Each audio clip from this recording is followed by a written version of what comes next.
Olá, meu irmão, minha irmã, como vai você? Seja bem-vindo, seja bem-vinda ao Nisto Cremos de hoje.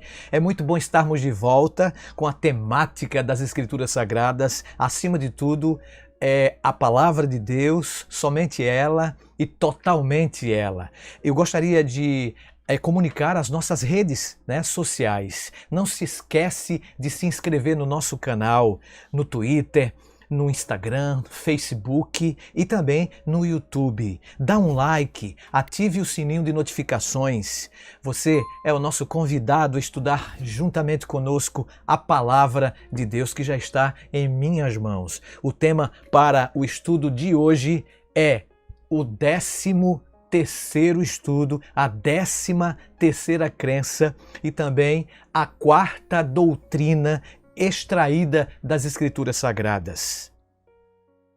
O remanescente e a missão. Antes de estudarmos esse assunto que promete muito importante para o nosso aprendizado bíblico, eu gostaria de orar, pedir a autorização e a iluminação do Espírito Santo para que entendamos a santa palavra de Deus. Se puder, feche seus olhos e ore comigo. Pai Celestial, muito obrigado pela oportunidade que estamos tendo de estudar a Tua Palavra inspirada. Abençoe cada internauta, cada irmão, amigo, independente do seu credo, de sua religião, que está aqui para Te ouvir, para ouvir a voz da Tua Palavra, que é a verdade. Ilumina-nos para que compreendamos a Tua inspiração, pois Te agradecemos e já Te pedimos e o fazemos em nome de Jesus. Amém. Muito bem, está pronto para essa viagem apocalíptica, para essa viagem profética? Muito bem, 13ª crença, 4ª doutrina das Escrituras Sagradas, hoje, o remanescente e sua missão. A Igreja Global se compõe de todos os que verdadeiramente creem em Cristo. Mas nos últimos dias, amigo, um tempo de ampla apostasia, um remanescente tem sido chamado para fora a fim de guardar os mandamentos de Deus e a fé em Jesus. Esse remanescente anuncia a chegada da hora do juízo e proclama a salvação por meio de Cristo e prediz a aproximação do seu segundo advento. Essa proclamação ela é simbolizada pelas 3 mensagens de Apocalipse 14, e coincide justamente com a obra do julgamento no céu e resulta em uma obra de arrependimento e reforma na terra.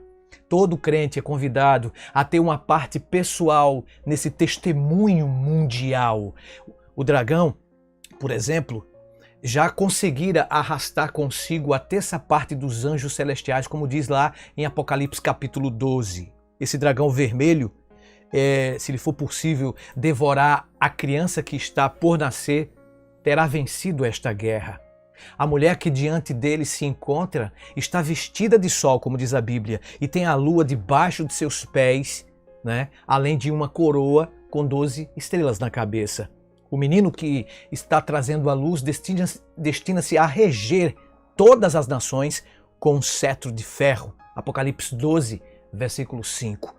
O dragão, ele se lança em ataque, mas seus esforços para matar a criança são inúteis. Em vez disso, a criança é arrebatada para Deus até o céu, até o seu trono.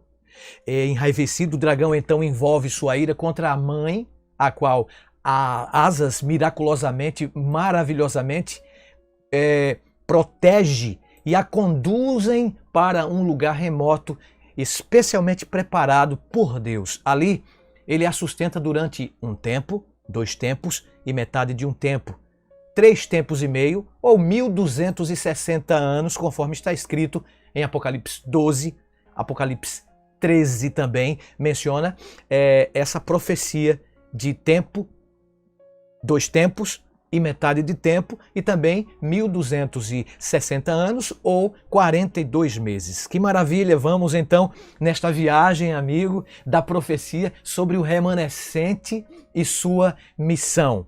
Em profecia bíblica, uma mulher pura, você conhece muito bem, representa a fiel igreja de Deus aqui na terra.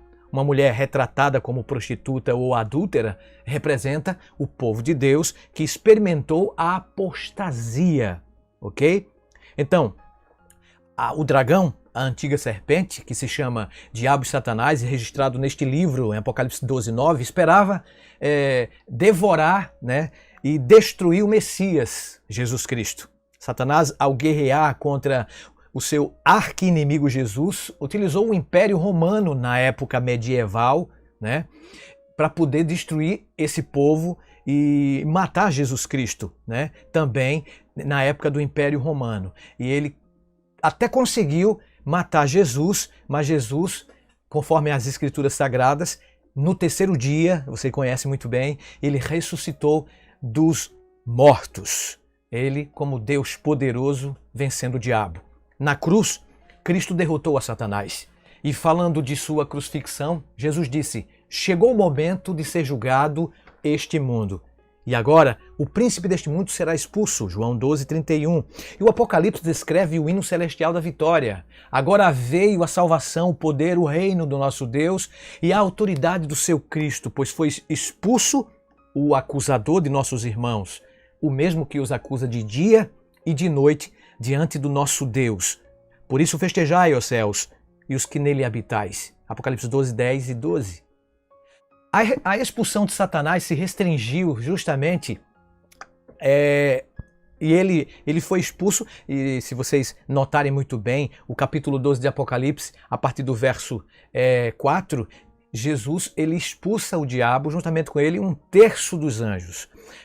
Até o capítulo 9 nós vemos essa expulsão, e nós chamamos essa expulsão de uma expulsão moral, aliás, física, né, que foi a primeira expulsão de Satanás, que compreende o capítulo 12, desde o verso 4 até o verso 9 de Apocalipse. E depois, quando Jesus morreu, veio aqui à terra e morreu e esmagou a cabeça de Satanás, a cabeça da serpente, no ano 31 de nossa era, lá na montanha da caveira, o monte do Calvário, o Gólgota. Então Jesus, ele quando diz está feito, ele expulsa o diabo pela segunda vez, só que essa não é uma expulsão física, porque ele já tinha sido expulso lá nos tempos da eternidade, né, com 1/3 dos anjos. Agora essa é uma expulsão moral. Já falamos sobre isso, mas eu gostaria só de relembrar, frisar essa parte importante para vocês e ao mesmo tempo frisar para que você entenda que o diabo foi expulso fisicamente, foi expulso também moralmente. Isso compreende o capítulo 12 a partir do verso 10, né, de Apocalipse, e o diabo ele acusa de dia e de noite o povo de Deus diante dos seres celestiais, mas ele foi expulso. Embora o céu tivesse motivo para regozijo, amigo, a terra foi advertida. Ai da terra e do mar, pois o diabo desceu até vós cheio de grande cólera, né, sabendo que pouco tempo lhe resta. Apocalipse 12, versículo 12. Dando vazão à sua ira, Satanás começou então a perseguir a mulher, a igreja, Apocalipse 12:13, a qual, embora atravessando intensos sofrimentos, sobreviveu. Áreas da terra francamente povoadas, por exemplo, o deserto, serviram como refúgio para o fiel povo de Deus durante os 1260 dias proféticos, ou 1260 anos literais. E o interessante é que ao final dessa experiência, amigo, amiga, no deserto, o povo de Deus emergiu em resposta a sinais que indicavam a proximidade da volta de Jesus. João identificou esse grupo fiel como os restantes da descendência da mulher, os que guardam os mandamentos de Deus e têm o testemunho de Jesus. Apocalipse 12, versículo 17. O diabo odeia particularmente este remanescente. Sabia, amigo? Quando, então, onde ocorreu essa perseguição? Como aconteceu? E qual o momento que começou a aparecer o remanescente? Vou responder essas 3 maravilhosas e importantes perguntas para a gente ter uma ideia de como foi que esse remanescente surgiu, onde surgiu, quando aconteceu e quem é o remanescente e qual é a sua missão. Bem, a resposta a essas perguntas exige uma revisão tanto das escrituras sagradas quanto da história, amigo. A perseguição da igreja cristã ocorreu inicialmente sob o governo de Roma pagã e depois a partir da apostasia gerada em suas próprias fileiras. Tal apostasia não representou qualquer surpresa. O próprio João, Paulo e Cristo já a haviam profetizado. Durante seu mais notável discurso, Cristo advertira os apóstolos quanto ao aparecimento do engano. Disse ele: vede que ninguém vos engane, porque surgirão falsos cristos e falsos profetas operando grandes sinais e prodígios para enganar, se possível, os próprios eleitos. Mateus 24, 4 e 24. Os seguidores de Cristo experimentariam um período de grande tribulação, isso mesmo, mas sobreviveriam a ele. Mateus 24, 21 e 22.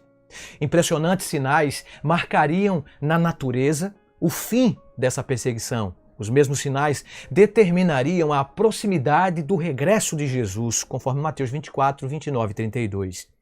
De que modo, então, deveria operar esse sistema apóstata? A ascendência do homem do pecado, por exemplo, à medida que a igreja abandonou o seu primeiro amor, Apocalipse 2:4, perdeu sua pureza de doutrina, seus elevados padrões de conduta pessoal e o laço invisível de união provido pelo Espírito Santo. Na adoração, o formalismo assumiu o lugar da simplicidade. A popularidade e o poder pessoal passaram a determinar cada vez mais as escolhas dos líderes que assumiram mais autoridade sobre a igreja local e depois buscaram estender sua autoridade sobre as igrejas vizinhas. A administração da igreja local, sob a orientação do Espírito Santo, finalmente foi substituída pelo autoritarismo eclesiástico nas mãos de um único oficial, o bispo, a quem cada membro da igreja estava sujeito pessoalmente e pelo qual tinha acesso à salvação. Daí em diante, amigo, a liderança pensou apenas em governar a igreja em vez de servi-la, e o maior já se estava diante dele e o estrago já tinha sido feito, né? E gradualmente se desenvolveu o conceito de uma hierarquia sacerdotal que se interpôs entre o cristão como indivíduo e Senhor. À medida que a importância do indivíduo e da igreja local se deteriorava, o bispo de Roma emergiu como o poder supremo da cristandade. Com o apoio do imperador, o mais elevado dos bispos, ou Papa, veio a ser reconhecido como a cabeça visível da Igreja Universal, investido de autoridade suprema sobre todos os líderes da igreja em todo o planeta. Esse compromisso entre paganismo e cristianismo conduziu à formação ou surgimento do homem do pecado, ao qual fala o apóstolo Paulo, e um gigantesco sistema de falsa religião mistura da verdade com erro. E a profecia de 2 Tessalonicenses capítulo 2, por exemplo, fala de não pessoa, não indivíduo, né? Mas expõe o sistema religioso responsável pela grande apostasia. Muitos dos crentes que estão dentro desse sistema, contudo, pertencem à Igreja Universal verdadeira de Deus, pois vivem de acordo com a luz que possuem. A igreja sofredora, por exemplo, com o declínio da espiritualidade, a Igreja de Roma desenvolveu um perfil mais secular, estreitando os seus laços com o governo imperial. A igreja e o Estado se uniram em uma aliança não santificada. Em 533 d.C., em uma carta incorporada ao Código de Justiniano, o imperador Justiniano declara o bispo de Roma como sendo a cabeça de todas as igrejas. Ele também reconheceu a influência do Papa na eliminação dos hereges. Quando Belisário, general de Justiniano, libertou Roma em 538, o bispo de Roma se libertou do controle dos ostrogodos, cujo arianismo tivera como consequência restringir o crescimento da Igreja Católica. A partir de então, o bispo poderia exercer as prerrogativas do decreto de Justiniano, no ano 533. Ele poderia fazer crescer a autoridade da Santa Sé. Assim, começam os 1260 anos de perseguição previstos pela profecia bíblica de Daniel 7:25, de Apocalipse 13 e também de Apocalipse 12. Você vê, Daniel 7, Apocalipse 12 e Apocalipse 13 falam do mesmo período. Um tempo, 2 tempos, metade de um tempo, 42 meses e como também, diretamente, 1260 anos. Amigo, tragicamente, a igreja, com a assistência do Estado, tentou impor seus decretos e ensinamentos a todos os cristãos. Muitos abdicaram de suas crenças por medo à perseguição, enquanto aqueles que se mantiveram fiéis aos ensinamentos da palavra de Deus sofreram severa perseguição. O mundo cristão se tornou um campo de batalha, vocês conhecem a história, e muitos foram aprisionados ou executados em nome de Deus. Durante 1260 anos de perseguição, milhões de crentes fiéis experimentaram a grande apostasia e ao mesmo tempo sofrimento, quanto muitos pagaram com sua própria vida a sua lealdade a Deus. Cada gota de sangue derramado representou uma nódoa ao nome de Deus e de Jesus Cristo.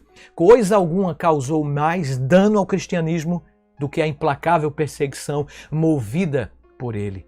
A grosseira distorção do caráter de Deus resultante dessas ações praticadas pela igreja e a doutrina do purgatório e do tormento eterno conduziram muitos à completa rejeição do cristianismo.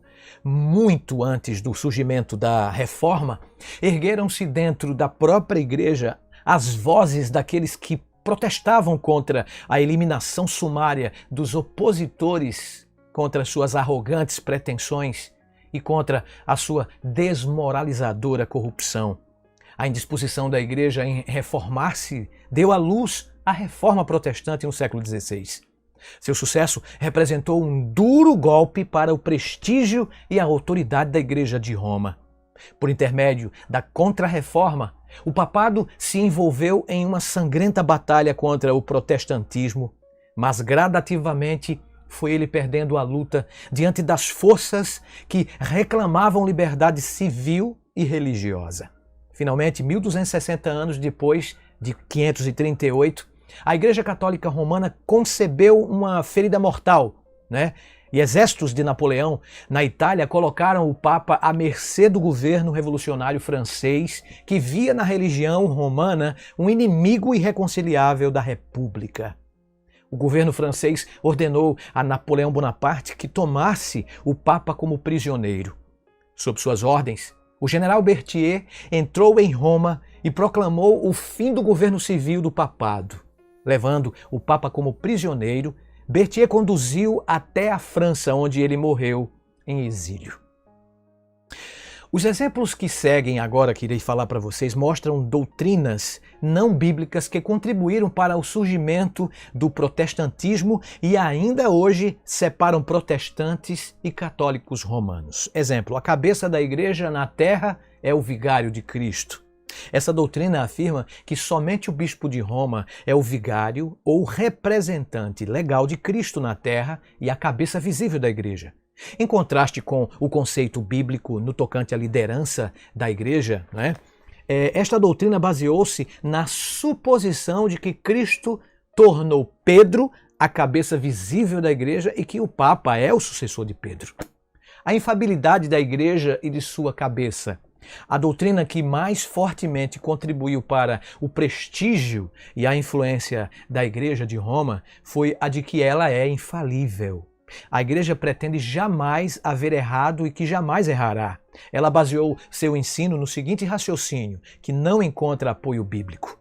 Uma vez que a Igreja é divina, um dos seus atributos inerentes é a infalibilidade. Ah, querido!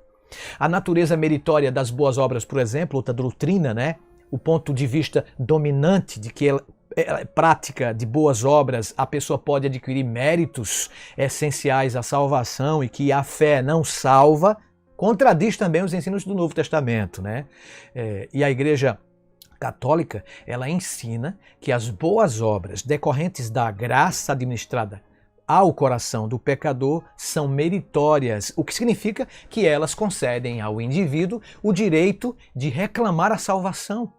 Pelo fato de a igreja sustentar que os pecadores são justificados com base na justificação infundida em seus corações, as boas obras passaram a desempenhar papel importante na justificação da pessoa.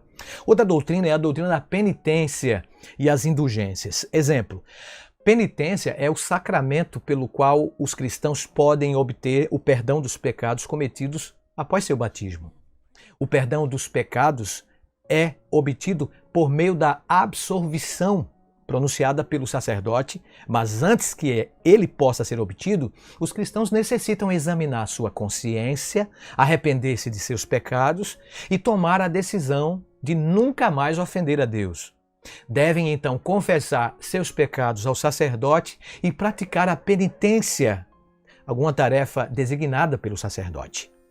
A outra é a autoridade final que repousa sobre a igreja. Essa doutrina, ao longo dos séculos, a igreja estabelecida adotou muitas crenças, dias santificados, por exemplo, símbolos do paganismo. Quando as vozes se erguiam contra essas abominações, a igreja de Roma assumia o direito único de interpretar as escrituras. A igreja, e não a Bíblia, tornou-se a fonte final da autoridade. A igreja argumentava que existiam duas formas de verdade divina: as escrituras sagradas e, segundo, a tradição católica, que consistia dos escritos dos pais da igreja, os decretos de concílios eclesiásticos, credos aprovados e cerimônias da igreja. Sempre que as doutrinas da igreja fossem apoiadas pela tradição, mas não pelas escrituras, prevalecia a tradição. Crentes comuns não possuíam autoridade para interpretar as doutrinas que Deus revelou nas Escrituras. E essa autoridade residia tão somente na Igreja Católica. O que eu estou falando aqui para você, amigo, que me assiste pelo Adventistas Rio ou pelo pastor Emanuel Gonçalves no YouTube, no Facebook, eu quero dizer que a Igreja Católica, os membros da Igreja Católica, os meus irmãos queridos católicos, não tem nada a ver com o que aconteceu com a história. Eu estou só simplesmente repetindo o que já está na história e não foi apagado. Tá? Então não se sinta ofendido, estamos apenas mostrando para vocês a historicidade das coisas. Nós estamos mostrando para vocês, claro, este planeta no decurso da história tem nos dito, tá? Então não se sintam ofendidos, vocês são os nossos irmãos. O que eu quero dizer é para a gente entender como a Igreja de Deus surgiu, desde o capítulo anterior do Nisto Cremos, quando eu falei na crença de número 12, né? Falei da Igreja, né?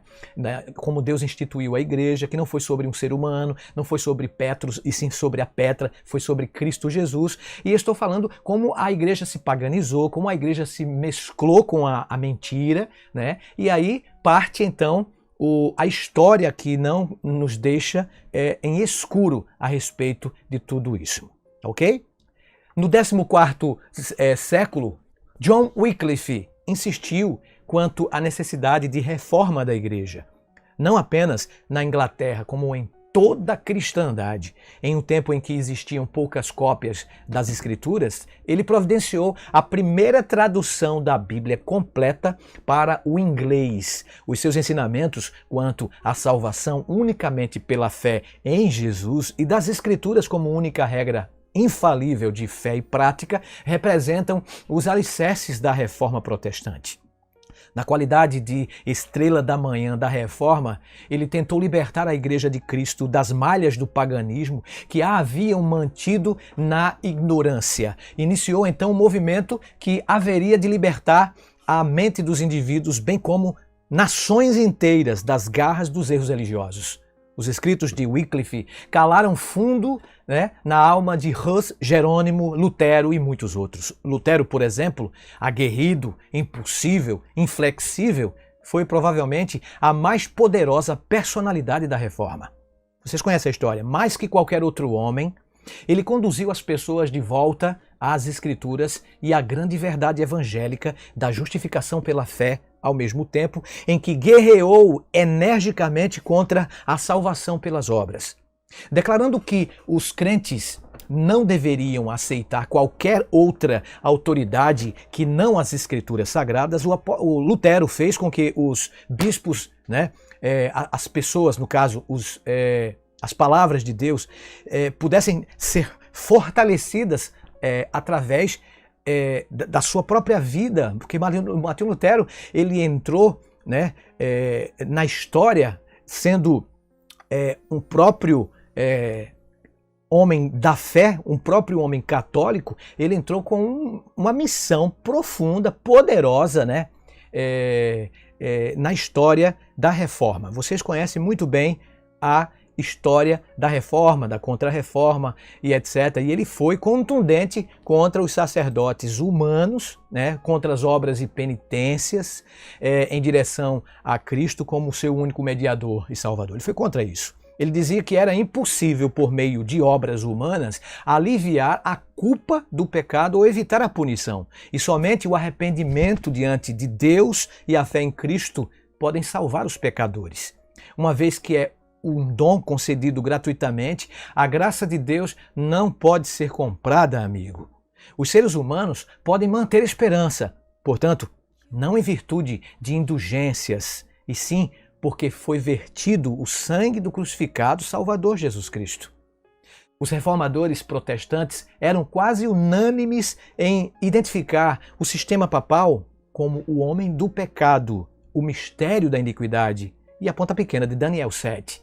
A entidade que deveria perseguir o verdadeiro povo de Deus durante os 1260 anos de Apocalipse 12, 14, 13. Antes da segunda vinda de Cristo, a doutrina bíblica e a Bíblia somente, como norma de fé e moral, tornou-se básica para o protestantismo. E os reformadores, vale lembrar, consideravam toda a tradição humana como estando sujeita à autoridade final e mais elevada das Escrituras Sagradas. Em matéria de fé religiosa, nenhuma autoridade, papa, concílios, pais da igreja, reis eruditos, poderia governar a consciência. Efetivamente, o mundo cristão começava a despertar de sua sonolência e, com o passar do tempo e em muitos lugares, a liberdade religiosa foi proclamada. Amém? A reforma estagnada, a reforma, por exemplo, da igreja cristã não deveria ter cessado no 16º século. Os reformadores haviam alcançado muito, mas não haviam descoberto toda a luz que a apostasia suprimira. Eles mal haviam tirado o cristianismo das trevas, mas ele ainda permanecia nas sombras. Ao mesmo tempo que haviam quebrado a mão férrea da igreja medieval de Roma, restaurado o evangelho básico e oferecido a Bíblia ao mundo, haviam falhado em redescobrir outras verdades importantes. O batismo por imersão, a imortalidade ancorada em Cristo por ocasião da ressurreição dos justos, o sétimo dia como o sábado bíblico e outras verdades que eles não redescobriram, né? Achavam-se ainda essas verdades em sombras. A era pós-reforma fervilhou de atividade teológica, mas pouco progresso espiritual foi obtido. Nesse período, a liberdade foi trocada pela escravidão, princípios universais por elementos desprezíveis, verdades por dogmatismo, independência pela tradição, religião por sistemas. A reverência viva diante das Escrituras foi superada em favor de uma teoria morta quanto à inspiração. O remanescente, por exemplo, a despeito da apostasia e tribulação dos 1260 anos, alguns cristãos continuaram a refletir a pureza da Igreja Apostólica.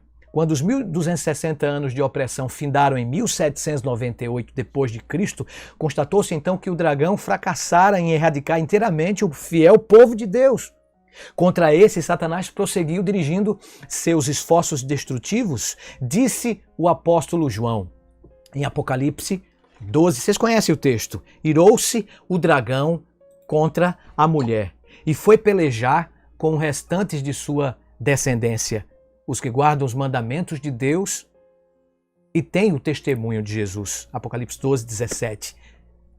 O que é o remanescente? Ao descrever então a batalha do dragão contra a mulher e a sua descendência, João utilizou a expressão os restantes da sua semente, no verso 17. Essa expressão, amigo, significa os que sobraram, os remanescentes. João explicou, aquele que diz que permanece nele, esse também deve andar como ele andou. 1 João 2,6. Uma vez que Jesus guardou os mandamentos de seu Pai, eles também obedecerão aos mandamentos de Deus. João 15, verso 10. O testemunho de Jesus, João define o testemunho de Cristo como o espírito de profecia. Apocalipse 19, verso 10.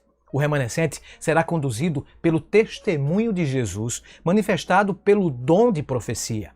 E esse dom do Espírito deveria funcionar continuamente, amigo, amiga, ao longo da história da igreja, até que todos cheguemos à unidade da fé e do pleno conhecimento do Filho de Deus, à perfeita varonilidade, à medida da estatura da plenitude de Cristo.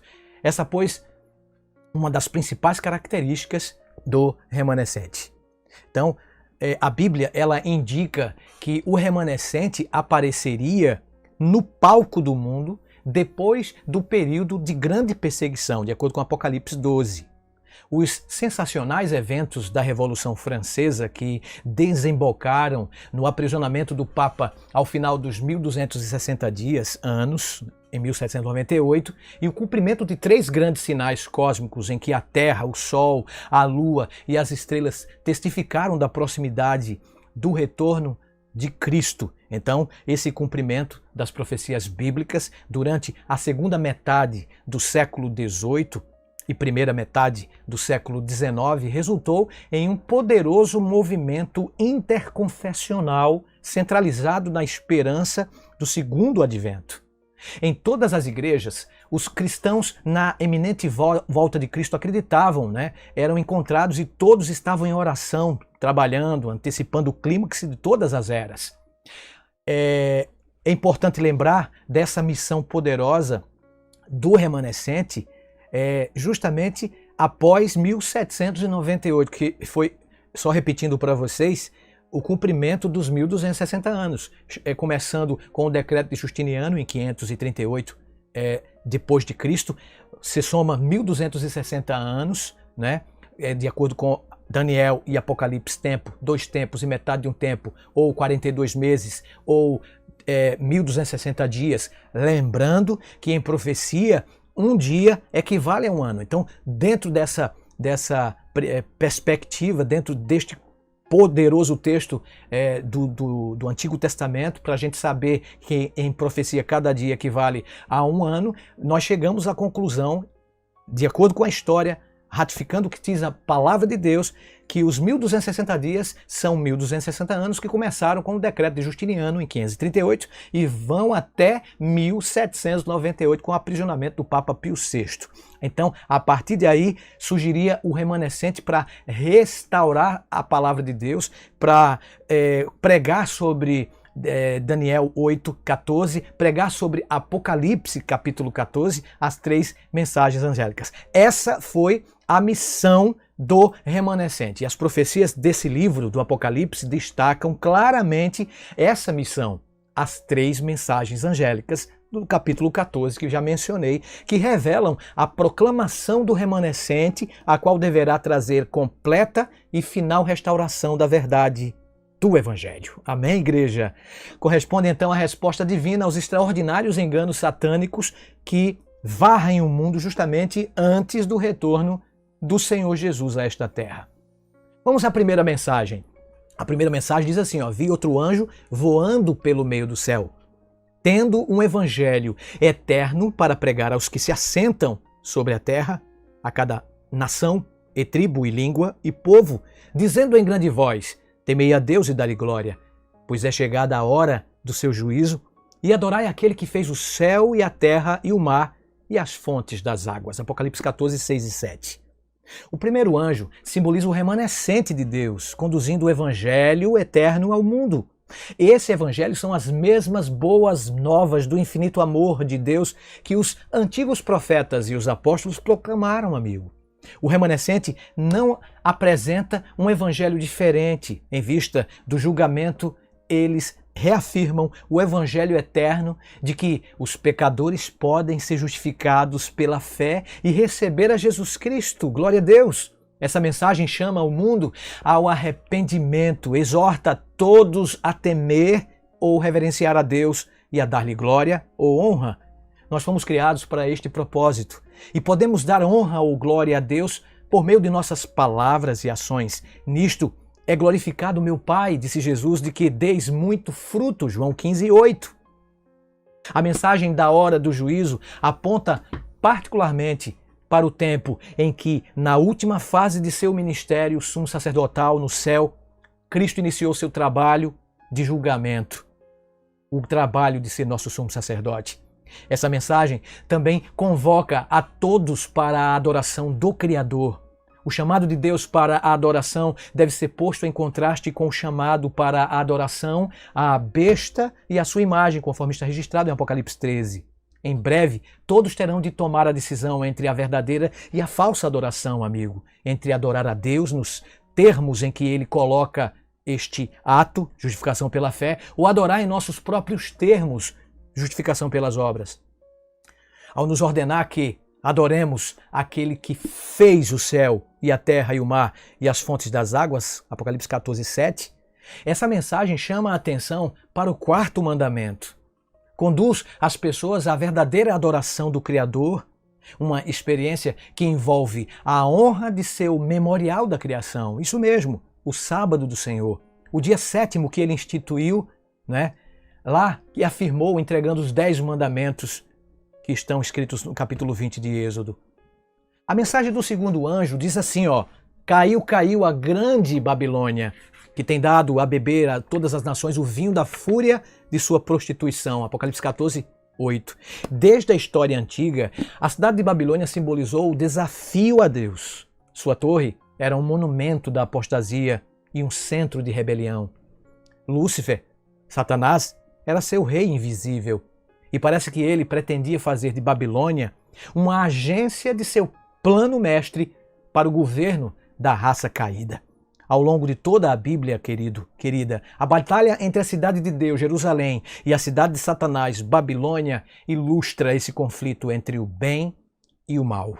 Durante os primeiros séculos da era cristã, quando os romanos oprimiam tanto os judeus quanto os cristãos, estes judeus e cristãos referiam-se na literatura à cidade de Roma como sendo Babilônia.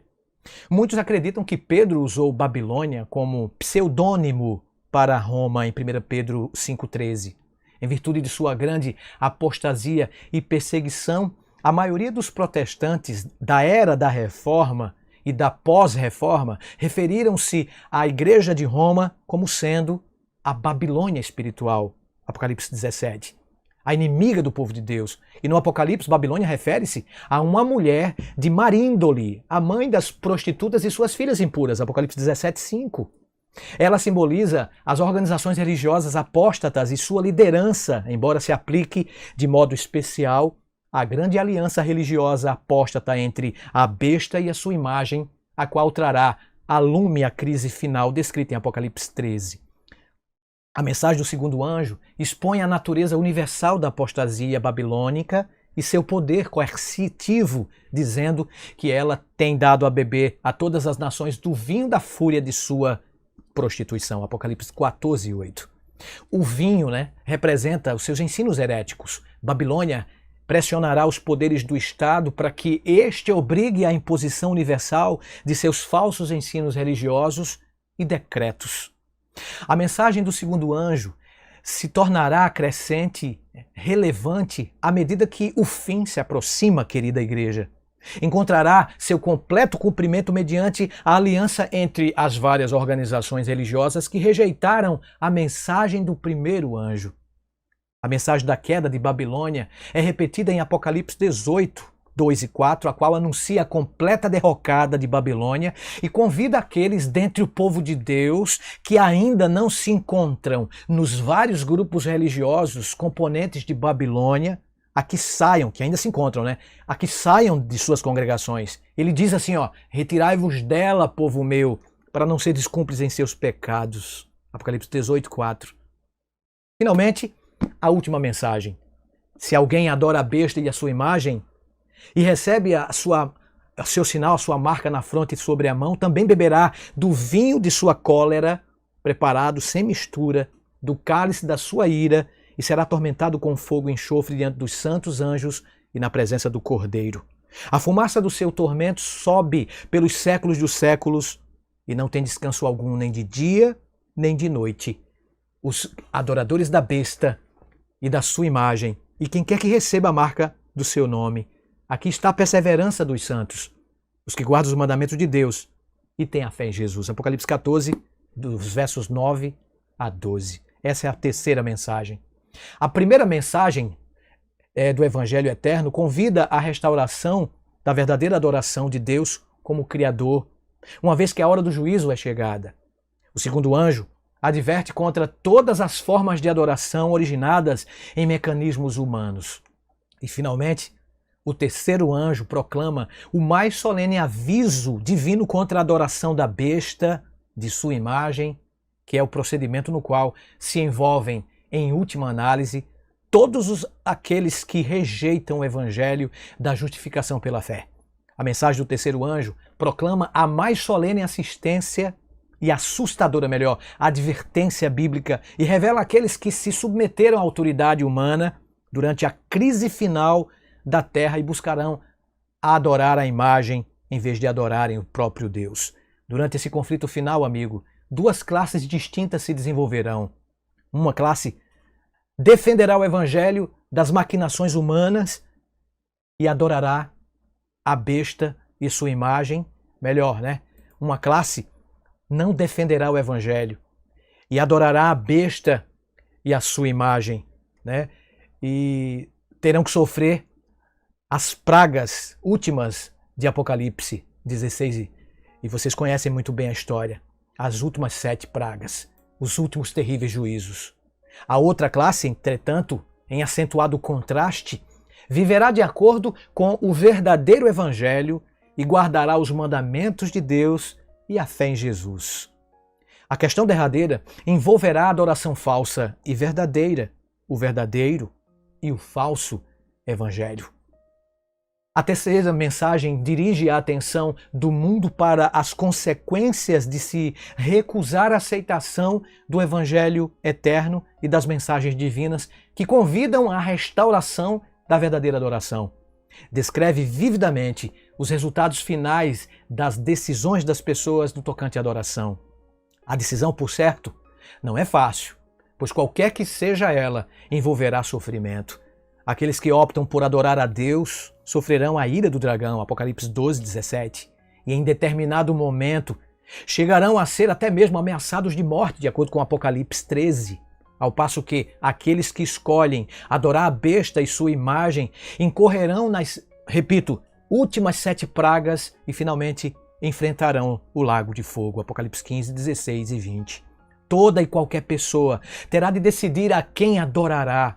Se alguém escolher a justificação pela fé, isto será demonstrado em sua participação no culto que Deus aprova.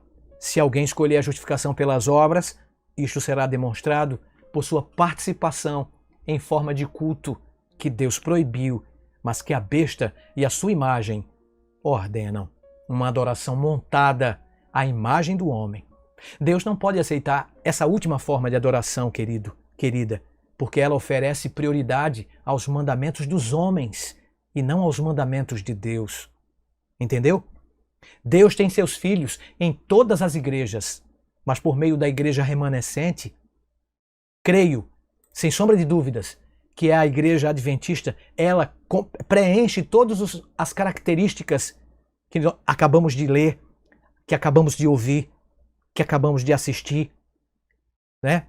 Que lhe proclama a mensagem que deverá restaurar a verdadeira adoração mediante o chamamento de seu povo para fora dos círculos da apostasia e a preparação dos mesmos para o retorno de Cristo. Amigo, amiga, termino dizendo que eu creio que a Igreja Adventista do Sétimo Dia é a Igreja de Deus. Mas lembre-se e não se esqueça, a Igreja, eu também creio que a Igreja de Deus é muito mais que a Igreja Adventista do Sétimo Dia. A Igreja de Deus, ela é a visível e ela também é a invisível, conforme estudamos no capítulo anterior, no estudo do Nisto Cremos. À luz do breve retorno de Cristo, nós estamos no limiar da história e Jesus está pronto para aparecer. Ele está perto de chegar e ele quer encontrar um povo maravilhoso, preparado para este chamado urgente de Deus, que se dirige a cada um desse povo, a cada um de nós, quando diz: aqueles que estão na igreja invisível, aqueles que estão lá, talvez até em Babilônia. Ele disse, eu termino com essa frase do apóstolo João: retirai-vos dela. Na realidade, Deus dizendo para cada um de nós, no capítulo 18 de Apocalipse: Verso 4.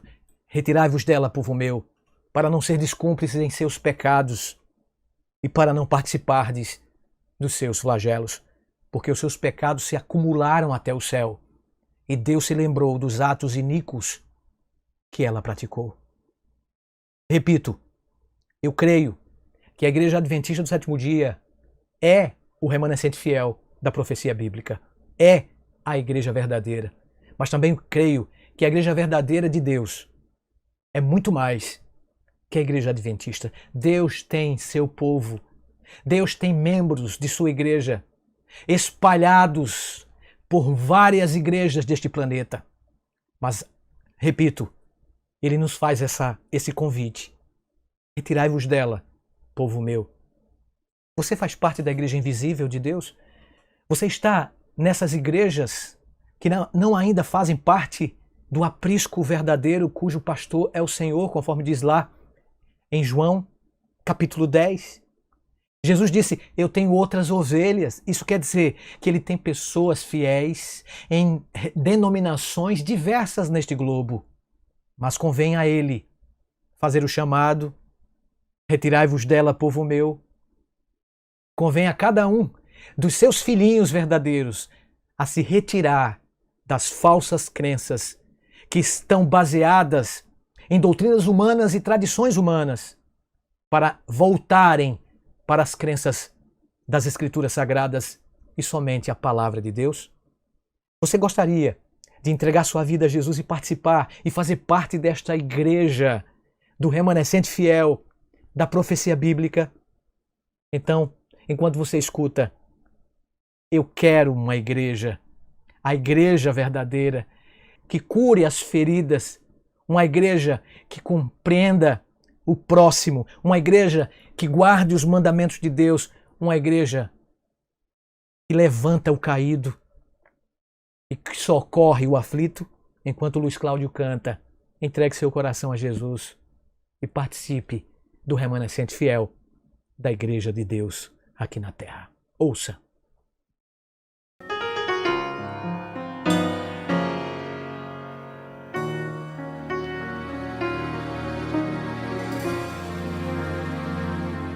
Já faz muito tempo eu comprei uma igreja a preço de sangue e a preço de dor.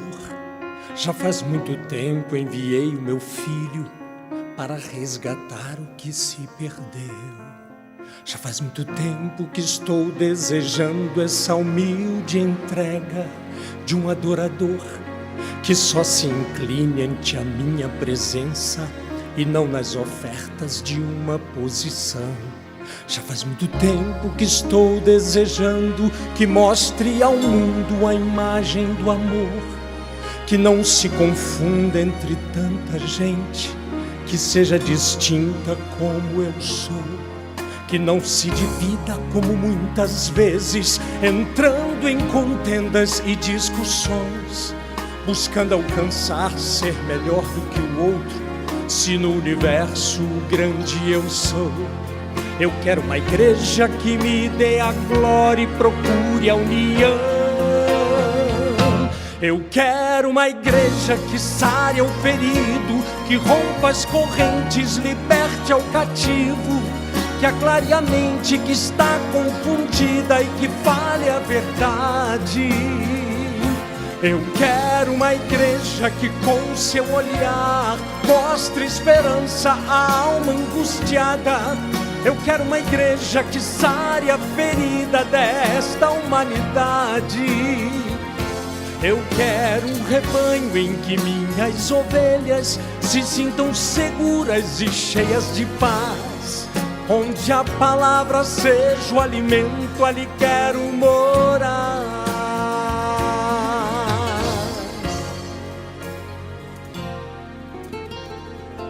Eu quero uma igreja que com seu louvor perfume o meu trono, dando-me esse lugar. Igreja que saiba fazer diferença entre o bem e o mal. Onde está a igreja que foi perdoada e libertada do castigo atroz? Aquela que vê ao que está caído estende a mão e concede o perdão. Igreja desperta, chegou o momento da redenção.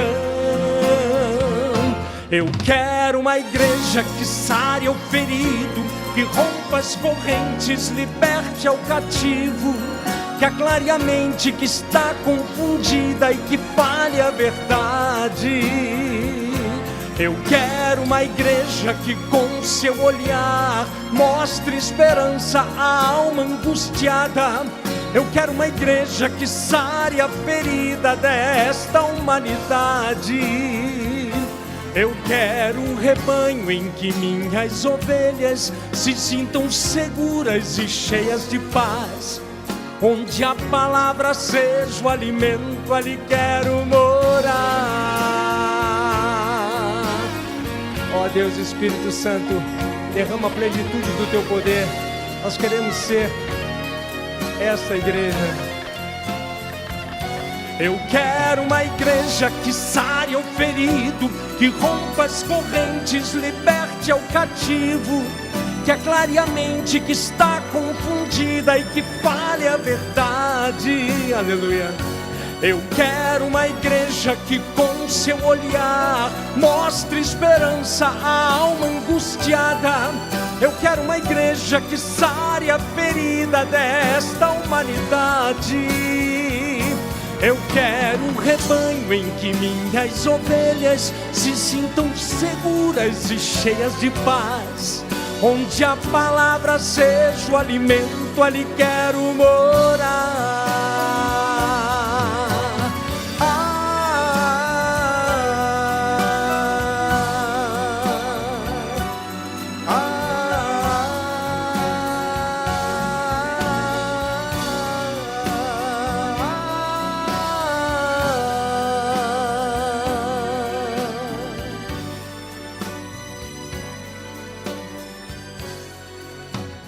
Oh, amigo, meu querido irmão, minha querida irmã, que maravilha sabermos que o remanescente da profecia bíblica de Daniel e Apocalipse, das Escrituras Sagradas, é o povo que guarda os mandamentos de Deus e tem a fé em Jesus. E esse povo é o remanescente da profecia, o último que proclama, que restaura as verdades e que proclama Apocalipse 14, as mensagens angélicas. É o povo de Deus da profecia. Você já tomou sua decisão em fazer parte do remanescente fiel e cumprir a sua missão? Se você deseja fazê-lo agora, feche seus olhos se puder e ore comigo. Pai do céu, muito obrigado pela profecia de Daniel 7, pela profecia de Apocalipse 12, 13, 14, pelas profecias da tua palavra que revelam o surgimento da tua igreja na terra desde os tempos do Antigo Testamento, desde os tempos do Novo Testamento e desde os nossos tempos, quando o remanescente fiel surgiu para restaurar as verdades que Satanás destruiu, jogou por terra. E esse remanescente, sem sombra de dúvidas, é o grupo que guarda os mandamentos de Deus e tem a fé de Jesus. Aquele que tem a perseverança e que conclama com veemência as mensagens angélicas de Apocalipse 14. Este grupo se chama a Igreja Adventista do Sétimo Dia. Ó Deus, isso não garante que a Igreja Adventista do Sétimo Dia, quem pertence a ela, será salvo. Mas isso confirma nas Escrituras que a verdade de Deus que ela proclama é a verdade que está contida nas tuas palavras. Cremos que a Igreja Adventista do Sétimo Dia é a Igreja de Deus na Terra, mas também acreditamos que a verdadeira Igreja de Deus na Terra é mais que a Igreja Adventista. Por isso, há muitas pessoas que estão nessas igrejas que conclamam e que proclamam mensagens humanas e que recebem diretamente de Apocalipse 18 o teu apelo a se retirarem dela. Povo meu, dá-nos a tua bênção. Permanece com todos nós aqui que estudamos diariamente a tua palavra e com cada internauta e ouvinte e que assiste o Nisto Cremos, que essas verdades poderosas possam ser praticadas por cada um de nós. Fica conosco, nos dê a tua bênção em nome de Jesus. Amém. O Nisto Cremos de hoje fica por aqui. Mas não se esqueçam, Deus está com você, amigo. Seja fiel às Escrituras Sagradas e tão somente a elas. Terminando, fiquem com a bênção apostólica. Que a graça de Jesus, o amor de Deus e a comunhão do Espírito Santo sejam com você. Até mais, que Deus te abençoe.